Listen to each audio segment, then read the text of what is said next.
গোলাগুলির ঘটনার পর ভারত ছাড়লেন সালমান খান।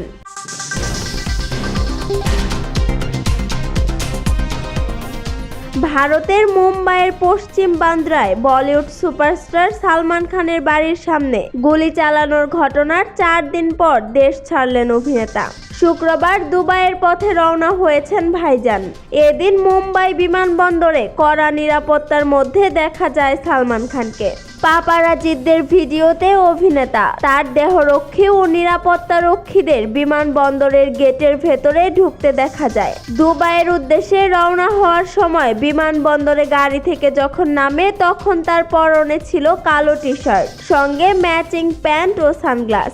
বিমানবন্দরের বাইরে উপস্থিত পাপারাজিদের তিনি দূর থেকে মাথা নেড়ে শুভেচ্ছা জানান।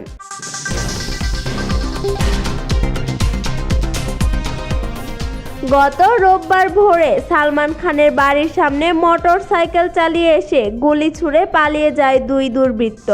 এ ঘটনার কয়েক ঘন্টা পর আন্ডারওয়ার্ল্ড গ্যাংস্টার লরেন্স বিষ্ণোইয়ের ভাই আনমোল বিষ্ণোই সোশ্যাল মিডিয়া পোস্টের মাধ্যমে গুলি চালানোর দায় স্বীকার করে। পোস্টে তিনি লেখেন, এটি কেবল ট্রেলার ছিল।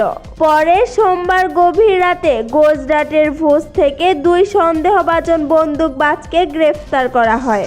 গত বছর থেকে ক্রমাগত প্রাণনাশের হুমকি পাচ্ছেন সালমান খান। লরেন্স বিষ্ণোই এর আগে হুমকি দিয়েছেন সালমান খানকে প্রাণে মেরে ফেলার।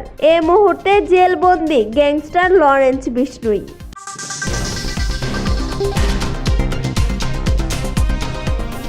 1998 সালে কৃষ্ণসার হরিণ শিকার কাণ্ডে সালমানের নাম জড়িয়েছিল। এর বদলা নিতে সালমানকে খুনের হুমকি দেয় লরেন্স বিষ্ণোই গোষ্ঠী। গত বছর জাতীয় তদন্তকারী সংস্থা NIA জানিয়েছিল, জেলবন্দি গ্যাংস্টার বিষ্ণোই যে 10 জনকে খতম তালিকায় রেখেছেন তাদের মধ্যে প্রথমেই রয়েছে সালমানের নাম। তারপর থেকেই সালমানকে নানাভাবে ভয় দেখানোর চেষ্টা করেছেন এই গ্যাংস্টার।